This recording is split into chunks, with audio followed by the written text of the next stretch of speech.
하나님의 은혜로 치유함을 받은 거죠. 인생의 놀라운 역사가 펼쳐지기 시작했고 이분들이 정말 강남에서 내노라 하는 그런 거부가 되신 거예요. 암수 집사님 임직비가 시험이 들어서 안 받아버린 하나님께서 제게 감동을 주시 나를 버렸다라고 표현을 하셨어요.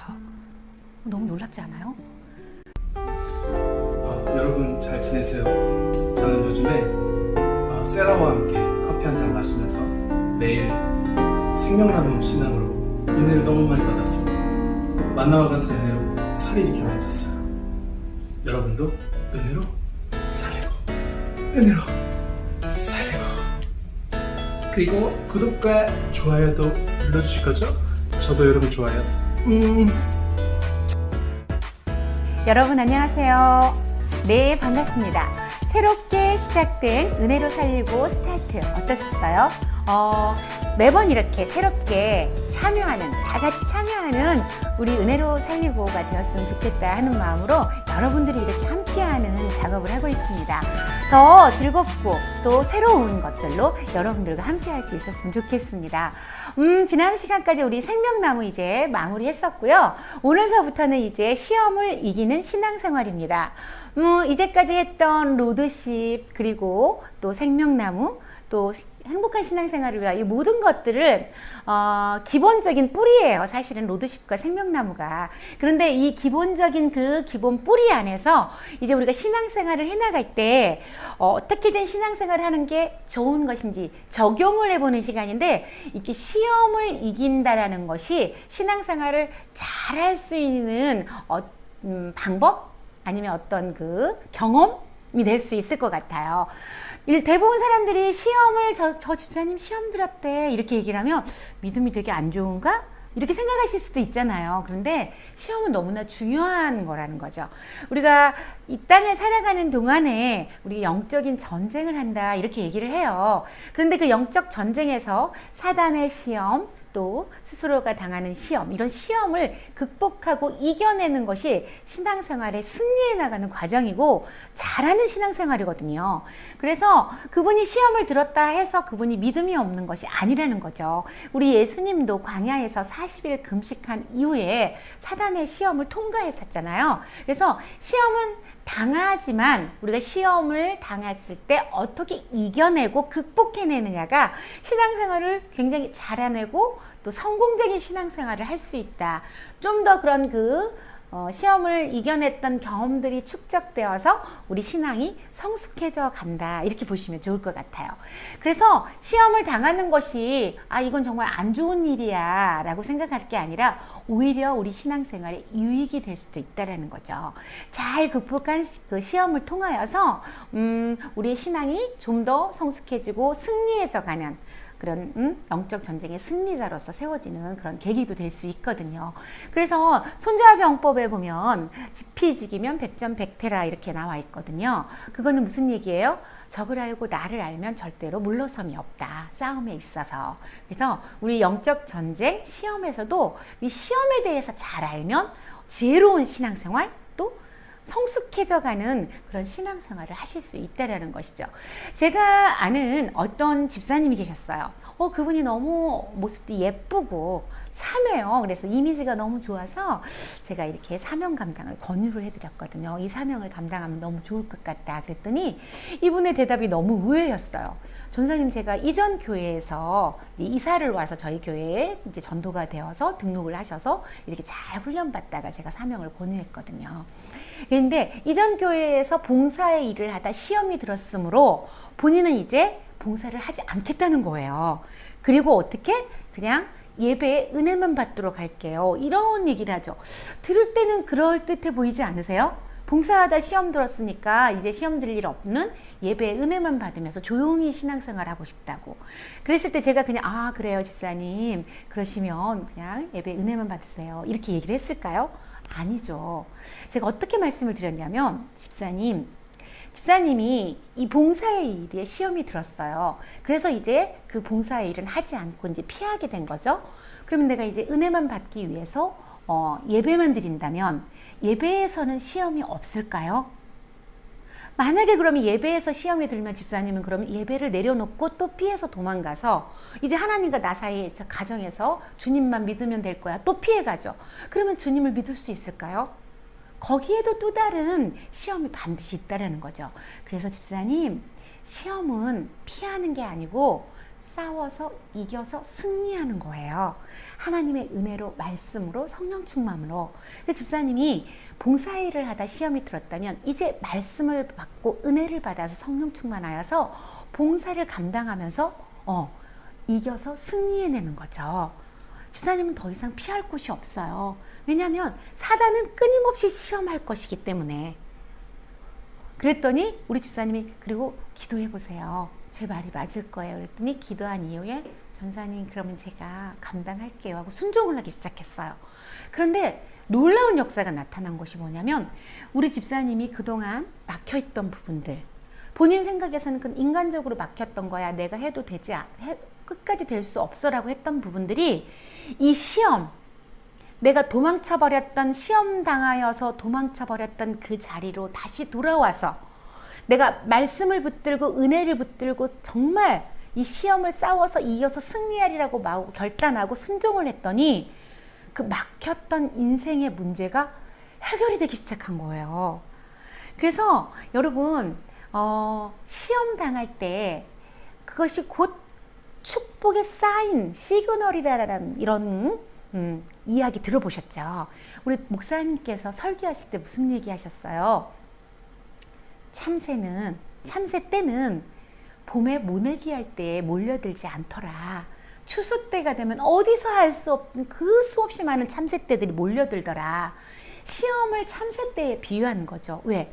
축복의 열매가 있기 때문에, 거둬야 할 것이 있기 때문에 시험이 온다라는 거죠.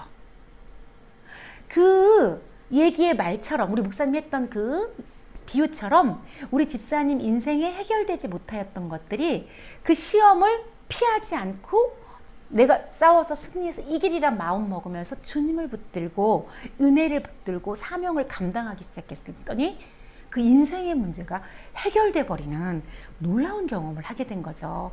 그러니까 여러분들도 혹여라도 시험이 왔을 때에는 이거는 내게 축복의 기회야.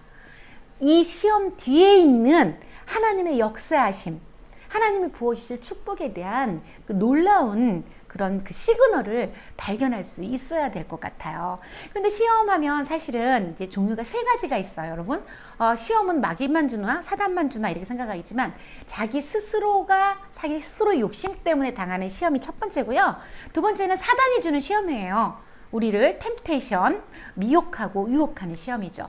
세 번째가 뭐냐면 하나님은 우리를 템프테이션으로는 우리가 시험하지 않으시는데 어떤 걸로? 테스팅 하시는 거죠. 너가 이것을 받을 만한지 아닌지, 이게 축복의 그 그릇이 준비되었는지에 대한, 그건 오히려 이제 축복의 기회라는 것이죠. 그런데 이 시험이 한 가지씩 오면 좋은데 어떤 때는 이것이 하나님께서 주시는 테스트와 사단의 시험과 미혹과 그리고 나 스스로의 욕심이 한꺼번에 몰려올 때도 있다라는 것이죠. 그래서 이 시험에 대해서 구체적으로 우리가 알아보면 그 시험을 우리가 분별할 수가 있게 된다는 거예요. 그리고 이것이 축복의 기회가 되고 나의 신앙에 성숙하게 되는 계기로 될 수 있다라는 것이죠. 그러니까 첫 번째가 자기 스스로 욕심 때문에 당하는 시험이에요. 내 욕심 때문에 시험이 온다고? 사단의 시험이 아니라고? 여러분들이 의아해하실 수 있을지 모르겠지만 성경 말씀에 보니까 야고보서 1장 13절로 14절에 보니까 사람이 시험을 받을 때 내가 하나님께 시험을 받는다 하지 말지니 하나님은 악에게 시험을 받지도 아니하시고 친히 아무도 시험하지 아니하시느니라. 오직 각 사람이 시험을 받는 것은 자기 욕심에 끌려 미혹됨이니, 미혹된다 그랬죠. 아름답게 유혹을 한다는 거예요. 그 유혹에 넘어간다는 것이죠. 그리고 야고보서 4장 1절 2절에 보니 너희 중에 싸움이 어디로부터, 다툼이 어디로부터 나느냐? 너희 지체 중에서 싸우는 정욕으로부터 나는 것이 아니냐? 너희는 욕심을 내어도 얻지 못하여 살인하며 시기하여도 능히 취하지 못함으로 다투고 싸우는도다. 너희가 얻지 못함은 구하지 아니하기 때문이요 라고 나와 있고요. 요한일서 2장 15절로 16절에 보니 이 세상이나 세상에 있는 것들을 사랑하지 말라. 누구든지 세상을 사랑하면 아버지의 사랑이 그 안에 있지 아니하니 이는 세상에 있는 모든 것이 육신의 정욕과 안목의 정욕과 이생의 자랑이니 다 아버지께로부터 온 것이 아니요 세상으로부터 온 것이라. 이렇게 우리 스스로 욕심 때문에 미혹되고 세상으로부터 온 정욕으로 인한 시험이라는 것이 성경 말씀에 나와 있잖아요. 제가 알던 우리 집사님 부부가 있었어요. 얘가 이제 매번 이렇게 양육을 하면서 시험은 스스로 당하는 욕심 때문에 스스로 당하는 시험이 있어요 라고 얘기를 하면서 여러분들 이거 조심하세요 이렇게만 얘기한다고 그래서 여러분들이 신앙에 이게 적용이 되는 것이 아니기 때문에 제가 이제 양육 강의를 하면서 매번 이렇게 케이스 스터디를 해드리잖아요.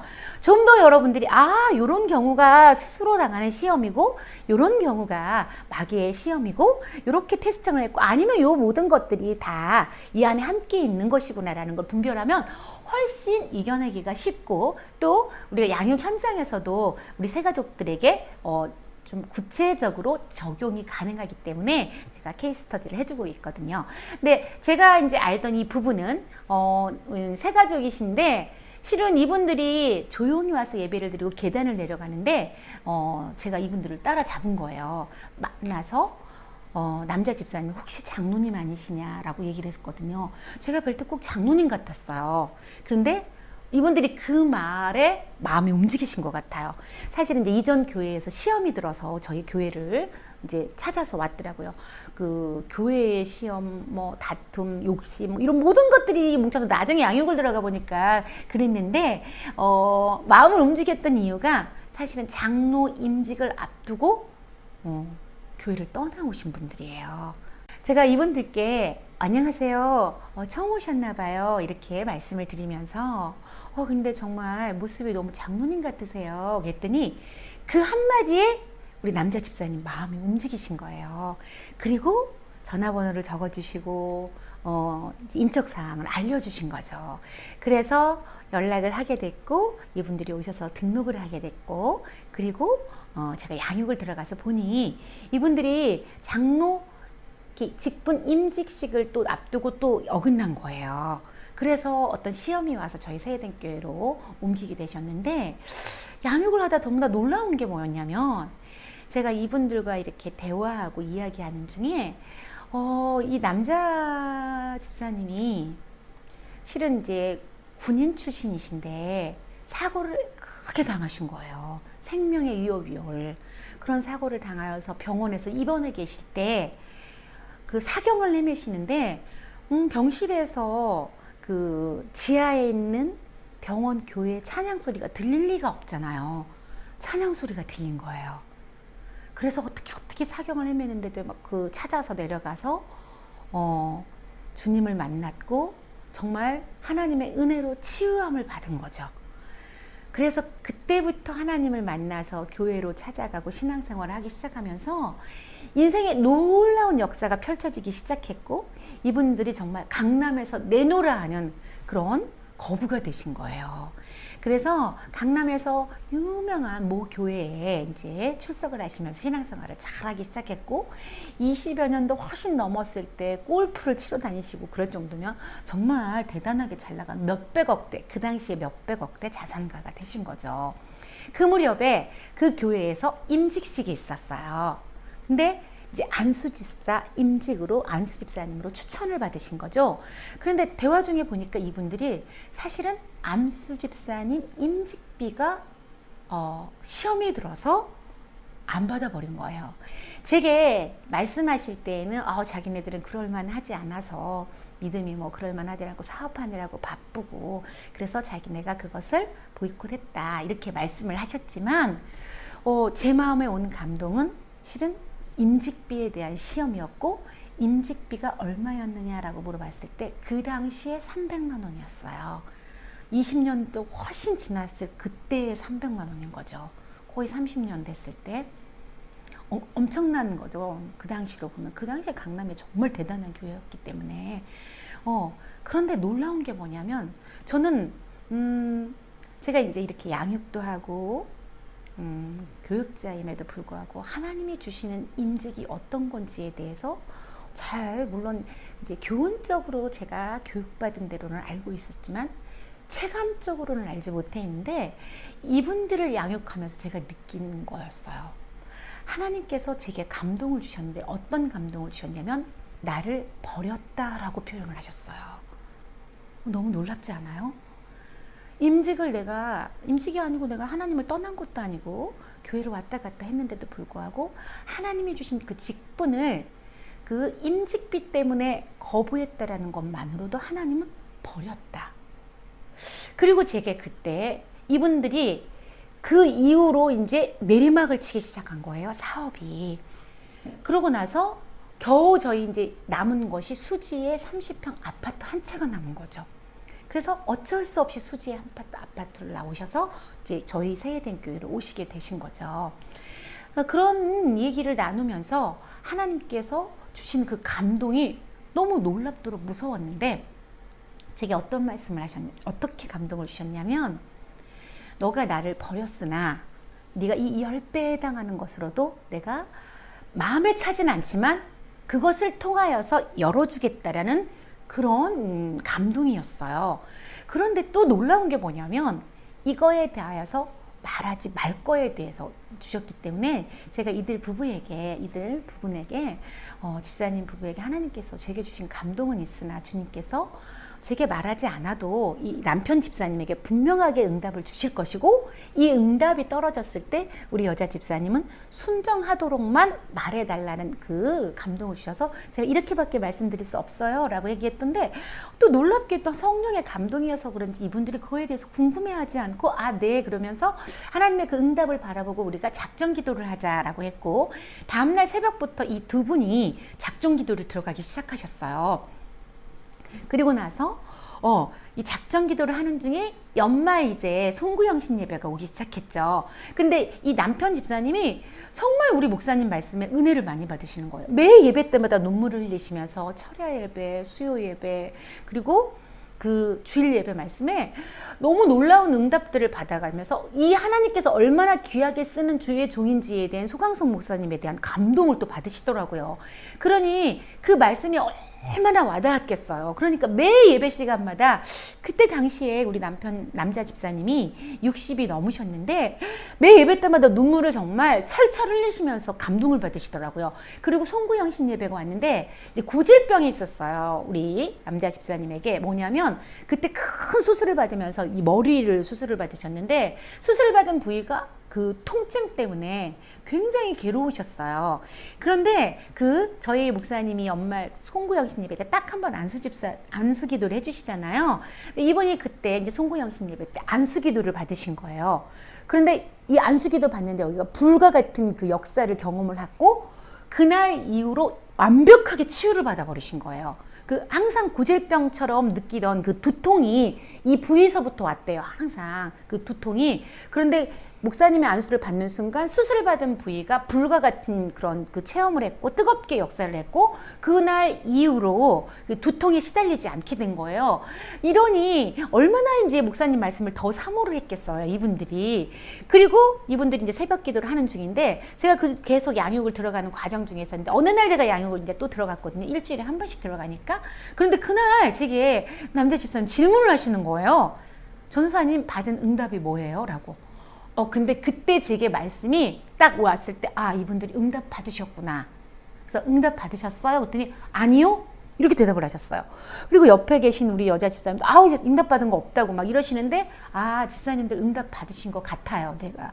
왜냐하면 제가 받았던 응답이 지금 내 마음에서 하고 싶은 마음이 든 걸 보니 그래서 오늘 양육이 끝나면 제가 받은 응답을 말씀을 드릴게요. 감동을 말씀을 드릴게요 하고 양육이 끝난 뒤에 제가 말씀을 드렸거든요. 집사님들이 혹시 임직비 그 300만 원부터 혹시나 사기를 당하지 않았냐 그랬더니 맞아요. 그 여자 집사님이 대답을 하시더라고요. 그러면서 이제 내리막을 치기 시작했다. 그런데 하나님께서 3천이라는 숫자를 말씀하시면서 그걸로도 부족하다. 그러나 순종하면 내가 막혔던 모든 것들을 풀어주리라. 얼마나 많은 그 재판에 소송이 걸려 있고 막힌 것들이 많이 있었던지 너무너무 힘든 가운데 있는 거예요. 그리고 가장 큰 기도 제목은 또 뭐냐면 아들 둘이가 교회 문턱도 밟지 않는 거예요. 이분들이 그렇게 신앙생활을 했음에도 불구하고 교회를 잘 다니다가 떠나버린 거죠. 이런 기도 제목과 막혀있는 것들, 투자해놓은 것들이 다 걸려있는 것들, 그런 것들을 하나님이 이제 해결을 하시겠다라는 거죠. 네가 이것으로 나를 버렸는데 이렇게 하면 내가 하겠다라는 그 사인이었던 거예요. 그래서 내가 무슨 응답을 받으셨어요? 그랬더니 제가 그 3,000이라는 숫자에 우리 남편 집사님 눈이 진짜 땡그레지면서 응답 받았어요 라고 솔직하게 말을 해버리시는 거죠. 그러니까 여자 집사님이 그거 응답 아니라니까 막 말리는데 이제 그때 제가 무슨 응답을 어떻게 받으셨어요? 했더니 그 재판이 많이 걸려 있잖아요. 좀 소송이. 그런데 저는 이제 법적인 문제는 잘 모르는데 그분들한테 처음 들었는데 공탁금을 이렇게 넣나 봐요. 그런데 그 공탁금 중에 3,000만 원이 연락이 온 거예요. 찾아가라는. 그런데 그걸 찾으러 은행에를 우리 남자 집사님이 가시는데 은행 문을 딱 여는 순간 본인의 귓전에 내 거다라는 응답이 들렸대요. 음성이. 그래서 정말 이게 맞는지 확인하고 싶은데 그때 제가 감동을 받았다고 했잖아요. 그러니까 본인이 들은 게 맞는지 확인하기 위해서 저에게 다시 질문을 하신 거죠. 저는 이런 아무런 상황을 알지 못하는 중에 3,000이라는 숫자를 말을 했기 때문에 정확하게 맞아 떨어져 버린 거예요. 그러니까 남자 집사님은 맞다고 하고 여자 집사님은 아니라 하고 본인은 그게 본인이 받은 건 사실은 아니잖아요. 나중에 여자 집사님 말로는 내가 받은 응답도 아니고 왜 이제 하나님께서 내 거라고 했으니까 주님 앞에 드려야 될 것 같잖아요. 그러니까 두 분이서 일주일 내내 아마 서로 다툼을 하면서 시험이 들어버린 거예요. 이 부부가. 그래서 제게 확실하게 그래서 제가 이제 무슨 질문을 했냐면 그러면 집사님 부부가 이 3,000으로 이제까지 막혔던 모든 문제를 해결받을 수 있느냐 했더니 아니라고 그러시더라고요. 그럼 3,000이 없으면 죽느냐 힘드냐 그랬더니 또 그것도 아니래요. 그러면 하나님 거가 맞네요. 제가 이제 그렇게밖에 얘기해 줄 수가 없잖아요. 뭐 응답은 명확하고 그랬더니 그때야 우리 여자 집사님이 그때 전도사님이 우리 남편에게 응답을 주면 저보고 순종하라고 했는데 그 얘기도 또 혼자 스스로 하시면서도 시험이 드는 거예요. 그러면서 그때부터 저에게 매달리면서 전사님 그러면 뭐 2,000만 드려도 될까요? 1,000만 드리게 해주세요. 저한테 사정을 하는데 제가 하나님이 아니잖아요. 그래서 제가 그때 무슨 말씀을 드렸냐면 저는 집사님 부부가 1원도 안 드려도 상관없어요. 왜냐면 저하고는 상관없잖아요. 솔직하게. 하나님께서 이것이 하나님의 응답이고 사인이고 시그널이라는 것을 알게 하기 위해서 제게 먼저 감동을 주셨고 그러고 나서 정확하게 집사님에게 주신 것이고 이걸 확인해보는 절차로 알게 하신 것이지 제가 그거 금액을 뭐 깎아주고 더하여주고 하라 하지 말아라 그러면 저는 하나님이 돼버리는 거잖아요. 제게 이렇게 고집 부리면서 이렇게 부탁할 이 시간에 하나님께 붙들고 기도를 하세요. 그것이 맞지 않냐. 지금 응답을 하시니까 하나님이신데 제가 아닌데 제가 이제 그런 말씀을 드렸거든요. 그랬더니 이 부부가 어떻게 됐겠어요. 너무 힘들고 이게 이제 감당할 만하지 않은 시험인 거죠. 너무나 하나님의 사인인 건 정확한데 순종하기는 너무 이제 저희 교회 온 지 지금 뭐 불과 이제 한 달이 됐을까 2달이 됐을까 이 정도밖에 안 됐으니 얼마나 갈등이 되겠어요. 그리고 진짜 몇십 년 전에 그 사건을 하나님께서 소환하여서 제가 볼 때는 하나님께서 지금 축복하기 위해서 문을 열어주시는 건데 제 보는 관점으로 하나님의 관점은 이분들이 생각할 때는 드디어 조금 이제 물질이 들어왔는데 하나님이 그걸 원하는 거밖에 안 되잖아요. 그러니까 시험이 온 거예요. 이들 부부가. 나의 욕심 어떻게 해야 될까. 그래서 이들 부부가 그 문제를 놓고 막 부부가 다툼을 하고 시험을 하고 싸움을 하고 그래서 집사님 부부는 지금 하나님께 기도를 해야 된다. 그리고 매일 아침 이제 새벽 기도를 나오기 시작했죠. 여러분, 이후에 이분들 부부가 이 시험, 자기 스스로의 욕심 때문에 당하는 이 시험과 사단에 공격하는 이 시험과 또 하나님의 이 테스트를 어떻게 극복했는지 스토리가 굉장히 드라마틱한 스토리가 굉장히 길기 때문에 오늘은 여기까지만 해야 될 것 같아요. 아니면 1시간을 해야 되는데 여러분들이 1시간 동안 유튜브를 시청할 수 없기 때문에 다음 시간 이 엄청난 시험을 이 두 부부가 어떻게 극복하고 그리고 이들 부부가 그 축복에 가정에 막혔던 모든 문제들을 해결받았는지 기대하시고 기다려주시면 좋을 것 같아요. 아마 다음 일주일간 기다리는 시간 동안 여러분 되게 기실 거예요. 여러분 그렇게 기다려주시고 기대하시면서 은혜로 살리고 오늘 이 시간은 마치도록 하겠습니다. 여러분 다음 시간에 만나요.